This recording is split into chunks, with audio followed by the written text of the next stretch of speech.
देखो, sequence and series. Sequence and series का मतलब क्या है? सीक्वेंस क्या है? सबसे पहले तो हम इसके नाम में क्या बात छिपी है, क्या इसकी डेफिनेशन है, इसको जानेंगे। सीक्वेंस क्या है? क्या है सीक्वेंस? सीक्वेंस एक पैटर्न है। क्या है? पैटर्न। सीक्वेंस एक एक ग्रुप ऑफ नंबर्स है जो एक दूसरे से रिलेटेड है, इंटरकनेक्टेड है। जैसे मान लो मैंने बोला 4, 9, 14, 19, बताओ अगला कौन आएगा? 24। आपको कैसे पता चला? 5 5 का गैप चल रहा है। 24। जैसे 3, 6, 12, 24, अगला कौन आएगा? कैसे पता चला? 2 से मल्टीप्लाई हो रही है। किससे मल्टीप्लाई हो रही है? 2 से। ये सीक्वेंस होता है। चलो जैसे मान लो 1, 4, 9, 16, आगे क्या आएगा? 25। है ना? तो ये एक पैटर्न बन रहा है, और इस पैटर्न को देखकर आप बता सकते हो कि अगला टर्म कौन सा आएगा। 25।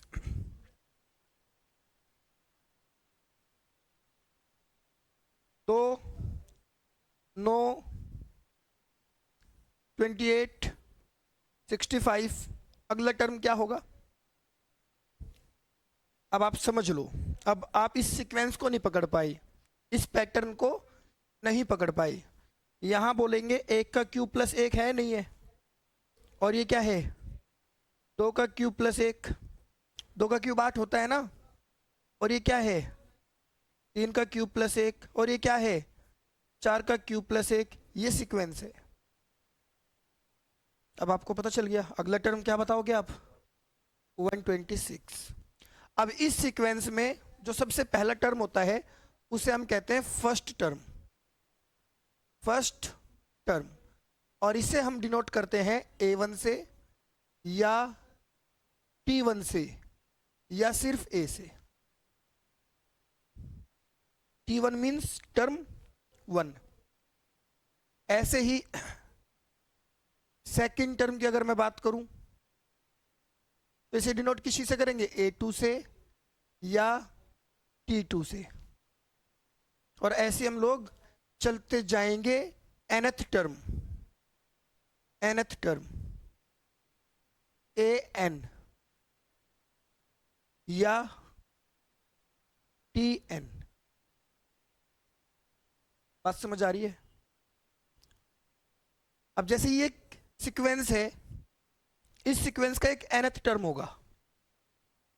क्या होगा? एक तरीके से हम कह सकते हैं इस सीक्वेंस की वो जनरल फॉर्म है। जैसे मान लो मैंने आपसे कहा कि भाई एक सीक्वेंस है an बराबर 4n+5। तो बताओ आप सीक्वेंस बना दोगे? हाँ। n की वैल्यू 1 रखो तो A1 कितना आएगा? 9 आएगा, बिल्कुल।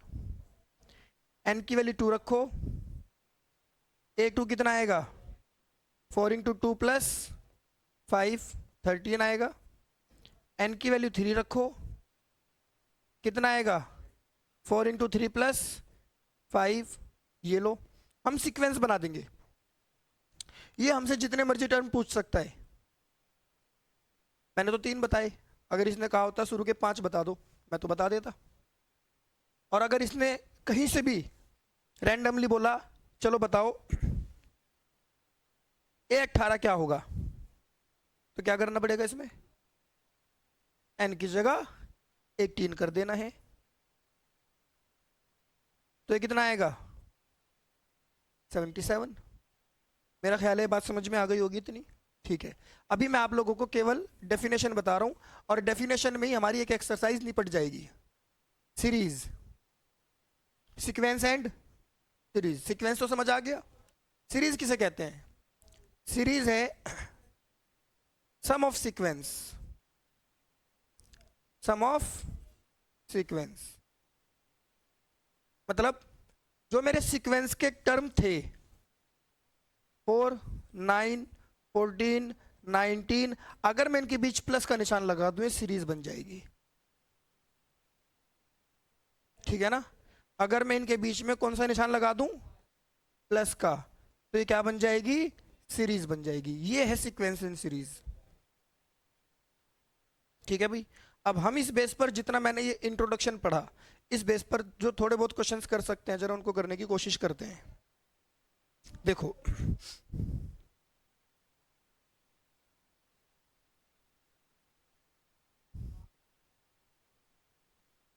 इलेवेंथ क्लास, चैप्टर कौन सा है ये? 8, सीक्वेंस एंड सीरीज, पीडीएफ।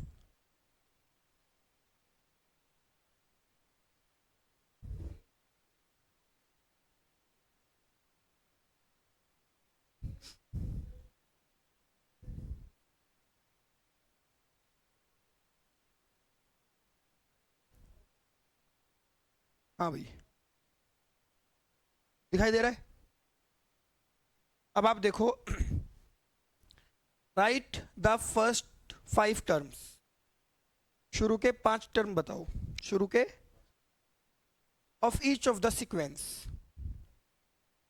अब मैं इसकी बात कर लेता हूं, बताओ क्या करोगे? 1 रखोगे, 2 रखोगे, 3 रखोगे, 4 रखोगे, 5 रखोगे, खेल खत्म हो जाएगा। कोई दिक्कत तो नहीं है इसमें? इसमें क्या करोगे? सेम, 6 तक सेम है, कोई दिक्कत तो नहीं यहाँ तक? अब हम आ जाते हैं क्वेश्चन नंबर 7 पर।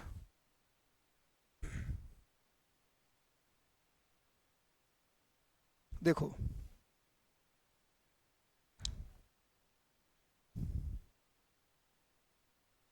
क्वेश्चन नंबर 7 हमें क्या दे रखा है? A n. क्या दे रखा है? A n. A n is equals to 4n-3। पूछा क्या है? A17। तो क्या करना पड़ेगा? बस, फिर क्या बोलता है? क्या करना पड़ेगा? 24। इसमें n की जगह क्या रखना है? यहाँ क्या रखना है? मेरा ख्याल है 10 तक तो हो गई, है ना भाई? आगे बढ़ते हैं।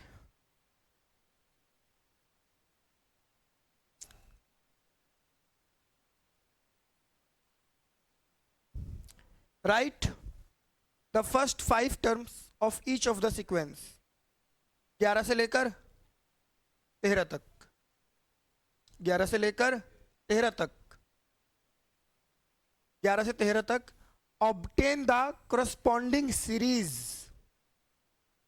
सीरीज भी बताओ, मतलब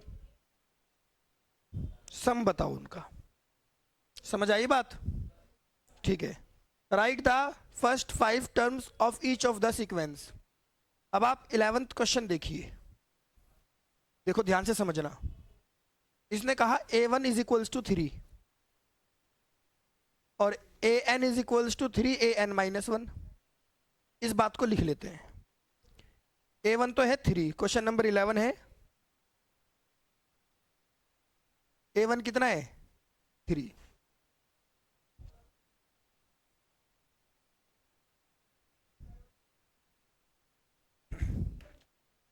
ठीक है। और an ये क्या है?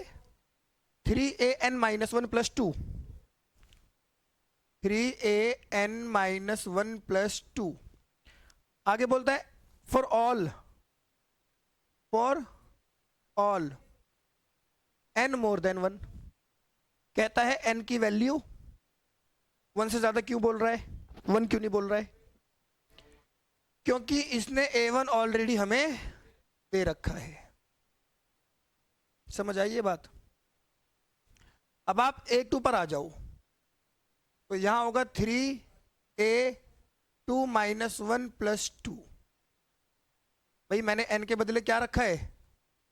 अगर n बराबर क्या हो जाए? 2 हो जाए। तो ये होगा 3, ये होगा A1 और प्लस 2। 3 A1 कितना है? 3 है, और प्लस 3 3 जा 9, 2 प्लस हो गया जाएगा तो 11 आ जाएगा।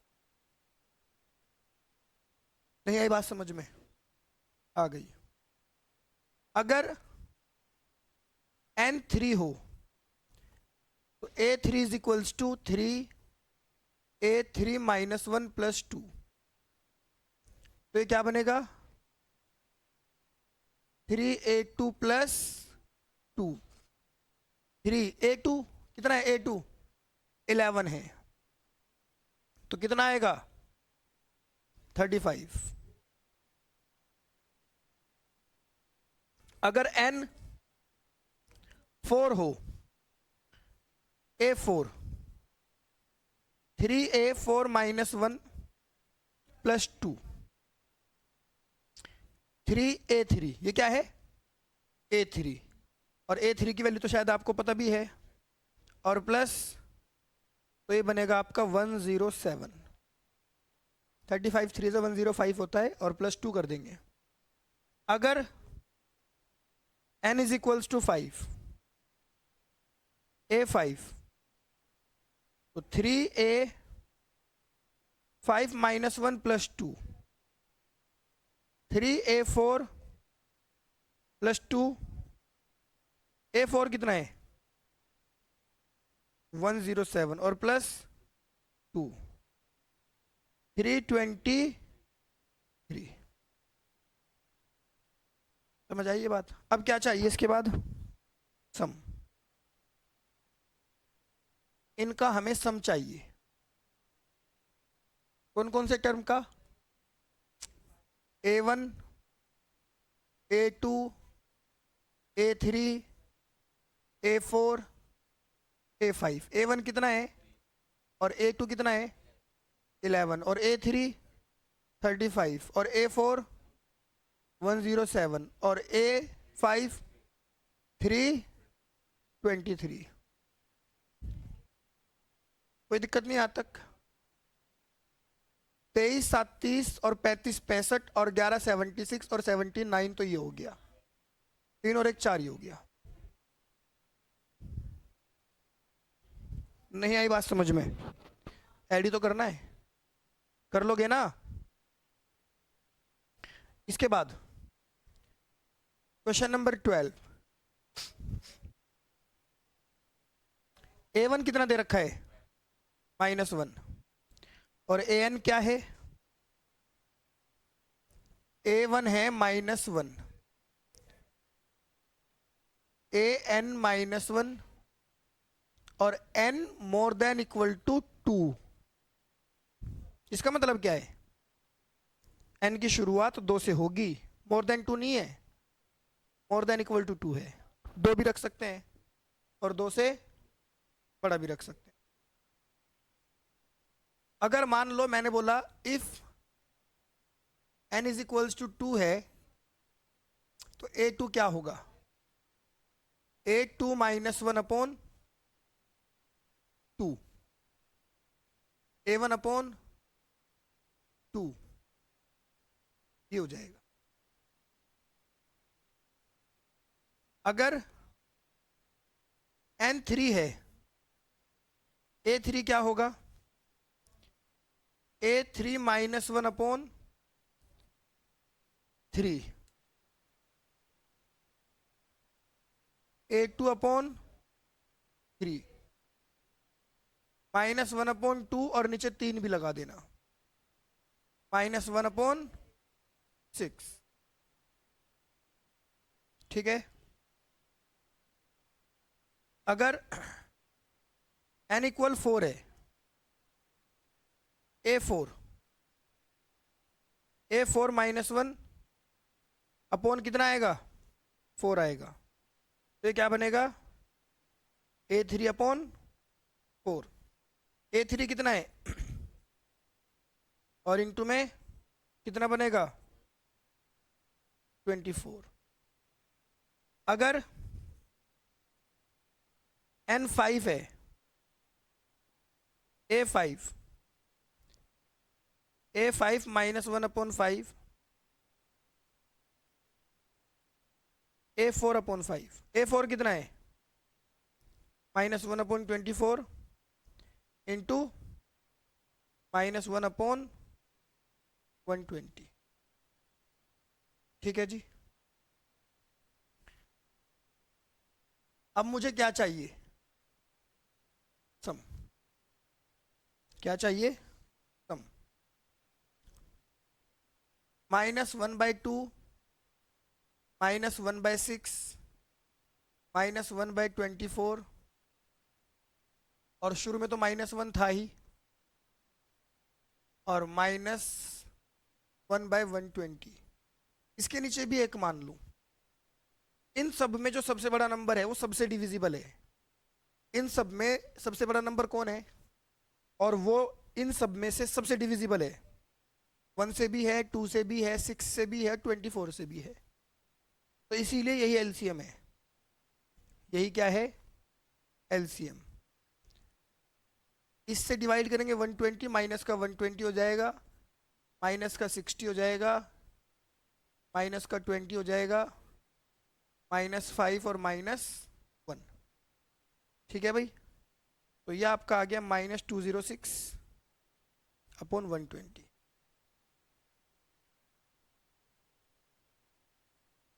आई बात समझ में?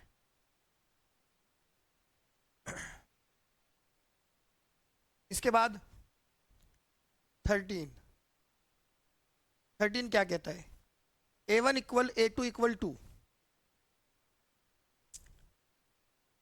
A1 इक्वल और AN equal AN -1 -1।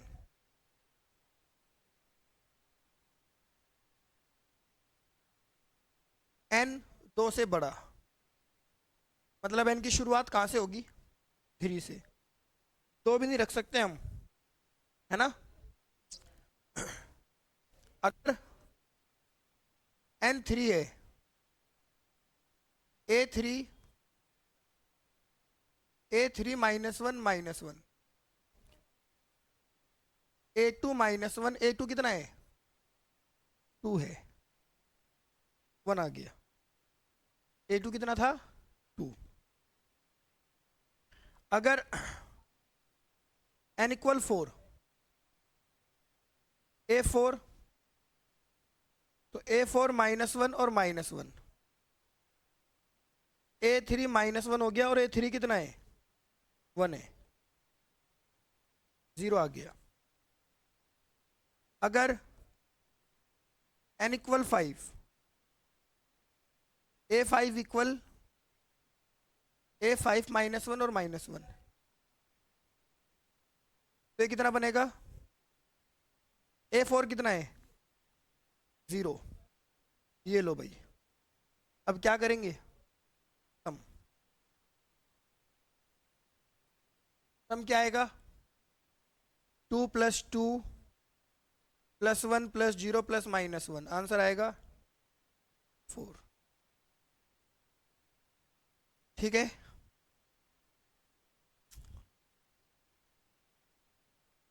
Question number 14, देखिए क्या कहता है।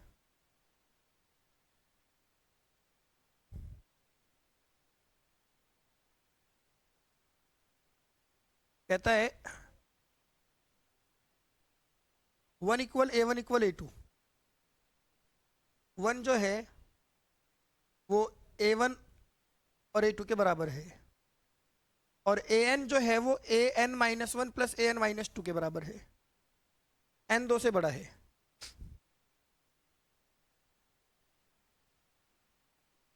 1 इक्वल A1 A2, और AN जो है AN -1, और N 2 से बड़ा है। अब हमें फाइंड क्या करना है? AN +1/AN, और N कहाँ से कहाँ तक? 1 to 5। तो एक काम करो, सोच कर देखो।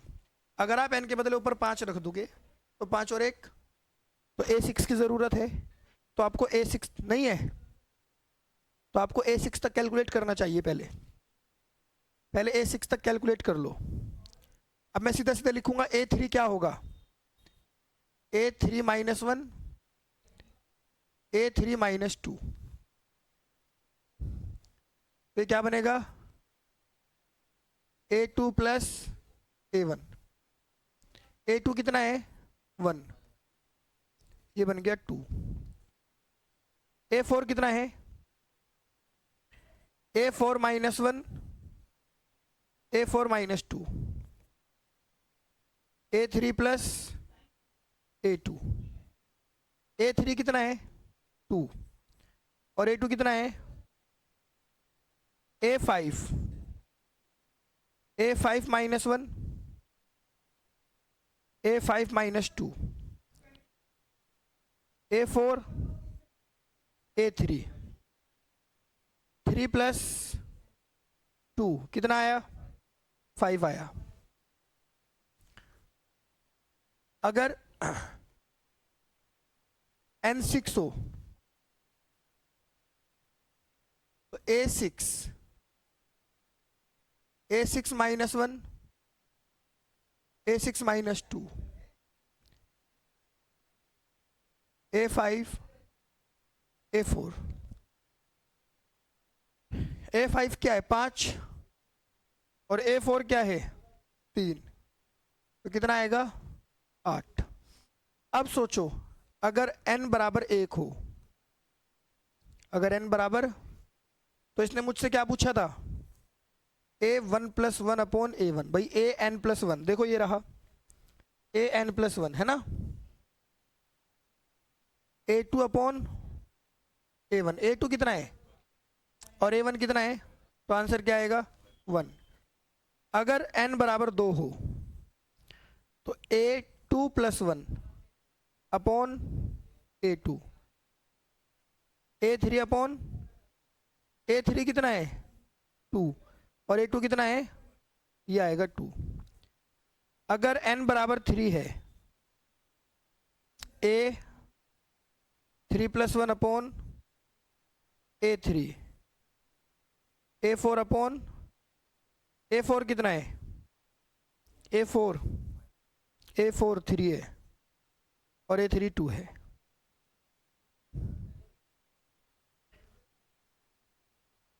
अगर n बराबर 4 है A4 plus one upon A4, A5 upon 4, A5 कितना है और A4 3। अगर n बराबर 5 है A5 plus one upon A6 कितना है, ये लो भाई। यहां तक किसी को कोई दिक्कत हो तो बताओ। पहली एक्सरसाइज खत्म हो गई। अब हम लोग आ जाते हैं टाइप्स ऑफ सीक्वेंस। अब सीक्वेंस बहुत सारी टाइप्स की होती हैं, लेकिन हमारे लिए जो ज़रूरी है, जो हमने जिनका नाम कभी सुनना है, तुम्हारा फील्ड कौन सा है,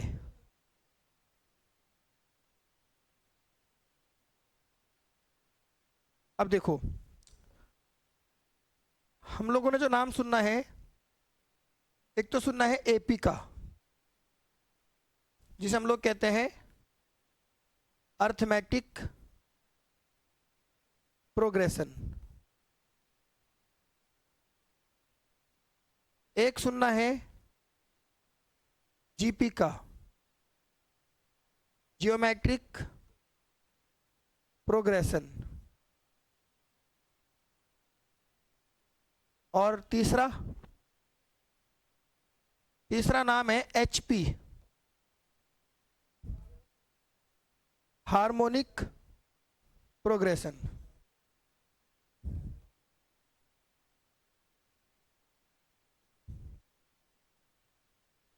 हार्मोनिक, समझ आई ये बात। अब एपी हमारे सिलेबस में से हटा दी 11th में से, एचपी पहले से ही नहीं थी, लेकिन आप मान लो जेई वगैरह के लिए जाओगे तो वहां सब कुछ पढ़ना पड़ेगा। तो फिर भी एपी सिलेबस में नहीं है, लेकिन फिर भी थोड़ा सा इंट्रो मैं आपको एपी का दूंगा, ताकि अगर ज़रूरत पड़े, थोड़ी बहुत ज़रूरत पड़ेगी, थोड़ी बहुत ना के बराबर। एपी का इंट्रो ले लो आप। एपी किसको कहते हैं? जिसमें डिफरेंस कॉमन होता है, जिसमें डिफरेंस कॉमन होता है, उसे हम एपी कहते हैं। जैसे मान लो A1, A2, A3, A4, ये सीक्वेंस है। आप A2 में से A1 माइनस करो, या A3 में से A2 माइनस करो, या A4 में से A3 माइनस करो। अगर ये सब बराबर आ गए, और ये सब बराबर किसके आते हैं? D के, तो ये एपी है, ये एपी है। जिसमें A1 फर्स्ट टर्म है, A2 सेकंड टर्म है, A3 थर्ड टर्म है, ऐसे ही AN क्या होगा? nth टर्म होगा। अगर मान लो मुझे A2 चाहिए, तो A1 प्लस डी होगा। A3 चाहिए, A2 प्लस डी होगा। A4 चाहिए, या आप ऐसे समझो फिर और, कि भाई अगर मान लो A2 चाहिए तो A में D जोड़ दो, A3 चाहिए तो D को एक बार और जोड़ दो, A4 चाहिए तो D को एक बार और जोड़ दो। ऐसे चलते चलते AN चाहिए तो A plus N minus 1 into D, है ना? जहां AN क्या है? nth term. A क्या है? First term. N क्या है? Number of terms. और D क्या है?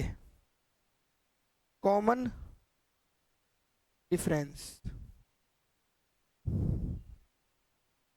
कोई दिक्कत तो नहीं यहाँ तक? समझ आई इतनी बात?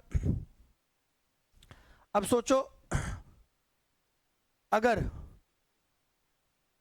A1, A2 and A3 are in AP, तो इसका मतलब होता है A2 माइनस A1 और A3 माइनस A2 का डिफरेंस सेम है।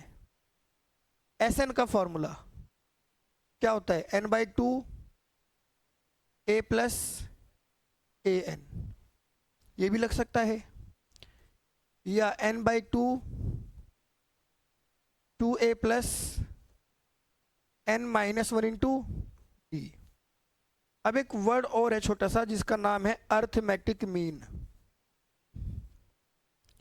आप लोगों ने इसको 9th और 10th में भी पढ़ा है, स्टेटिस्टिक्स में। वही मीन है ये, sum of all observation upon number of observation.